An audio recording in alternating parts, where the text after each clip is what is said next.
Ce soir, je te suis.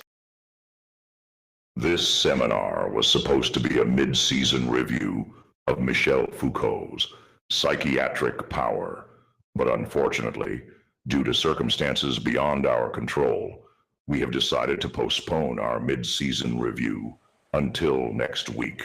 Instead, Dr. Luke Alexander Buckley will offer just a few short reflections on what we are doing, why we are doing it, and what comes next. Greats in thought. Read, riff, rapscalionate. In 5, 4, 3, 2, 1. Hello, and welcome. Welcome to Greats in Thought 1.5, the ominous fifth seminar in which, unfortunately, we are neither a podcast nor a seminar, but it's just muggins here on my bill. Jakob is in Venice at the Biennale, and Hat Trick is on a train with squiffy Wi-Fi. So we've postponed our mid-season review of Foucault's Psychiatric Power, and I thought I would offer just a few reflections on how we've gone so far. This is not a podcast because it's not didactic. We have nothing to sell. We don't care about likes, views, click and subscribe, because although a part of our present moment, intervening in our present moment, and by moving away from it, trying in the gaps to give it some space to breathe, some oxygen, fresh air. This is not made for the present moment, but for the future. As Stendhal put it, one must always write for the next century. Now, the last seminar was an absolute banger. And I will end this short series of reflections with the topics and themes discussed there, because it is a paradigmatic example of why we have chosen to do this in the way we are doing it. Greats in Thought is not a podcast, it is a cosmos.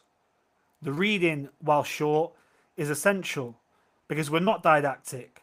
We're not like those tenner-penny snake oil salesmen who want to compress or condense complexity into something easy to digest, like loving mums putting a Sunday roast into the blender so that the baby can join in. The short reading is essential precisely because we barely discuss it. It's a touchstone, spark, or the flame that ignites the fireworks that follow. What we're giving for free and forever will be something like a course, greater and more magnificent than anything you can pay hundreds of thousands of pounds, dollars, euros, yen, whatever for, at the most prestigious universities with the most stringent conditions of admission.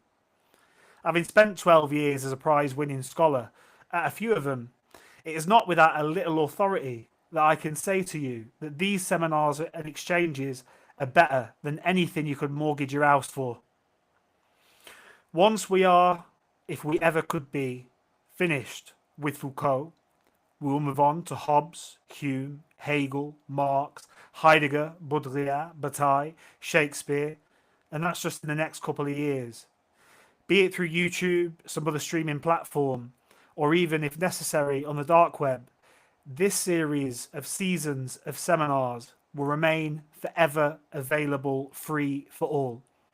Now, Greats in Thought has its own status, its own position. It's part of l'Éducation Totale. We have the school program, Total Education.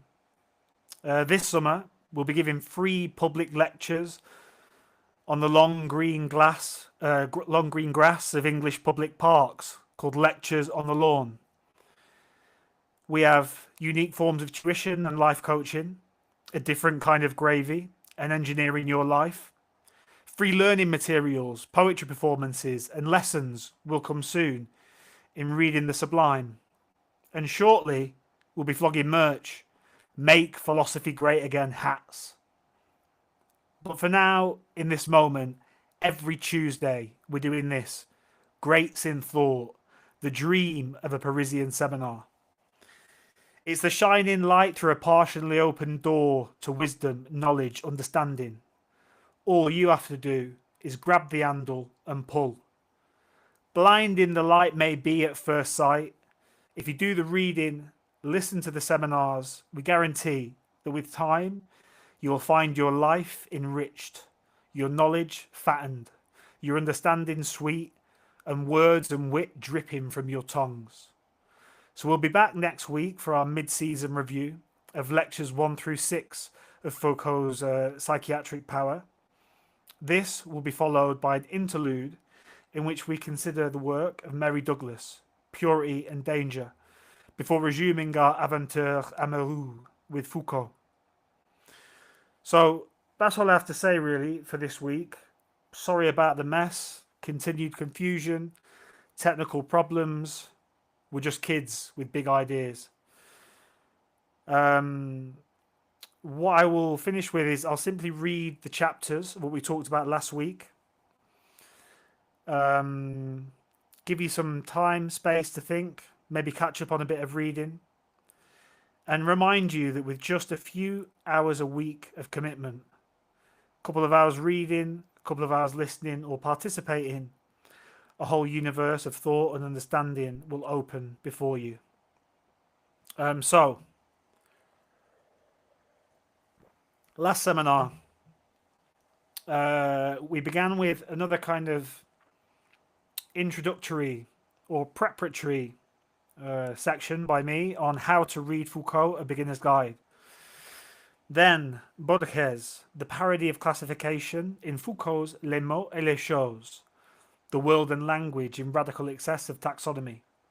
Shakespeare, As You Like It, as parody of the world, an exemplar of the world in excess, alongside the philosophical mania of classification and distinction, the versatility of the subject, the object, and subjectivity, Foucault's refusal or disavowal of the title of philosopher, institutional psychotherapy, disalienation, and an intellectual history of Foucault and his relation to the practice of psychiatry.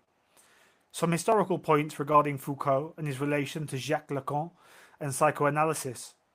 Foucault as a militant scholar, or his work as that of militant scholarship. The strange epistemological status of Foucault's work in relationship to the English and German language, with specific reference to Schadenfreude and catching a bus. The ruination and damnation of the English language in and through colonial necessity. Foucault, Lacan, psychoanalysis, and the unconscious as structured like a language. Economic efficiency as a lie vis-a-vis output and quality, and the fetishization of this lie in everyday life.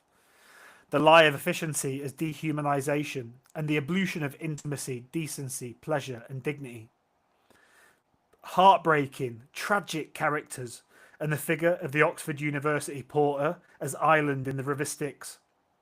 White Lotus as the paradigmatic cultural artifact of our present moment. The present moment as neurotic and conducive to psychic disturbance.